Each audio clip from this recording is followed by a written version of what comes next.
So we have a comparison with a factory light and the EPM 2018 style light. Do unlock again. Okay, that's a lock. Unlock. Unlock again. So that's the normal sequence mode. And let's lock the car and do a quick comparison. That's a clear C-shaped light. That's a straight light. I think it immediately, you can see the car looks a bit bulky. The bottom looks a bit fatter with the C-shaped, right?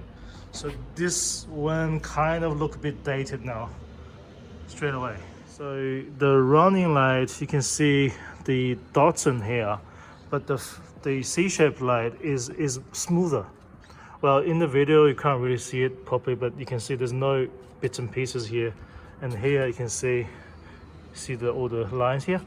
Okay, let's compare the brake now. Brake. So we have the retro mode on. So release brake, brake. So now all three bars, and you can see the left hand side is brighter than the right hand side, and that's a missing one bar here. Now we finally restored the car to what it's supposed to look like. So now we have the C-shaped lights installed. Instantly, the car just looked newer and has more life in it, right? Instantly.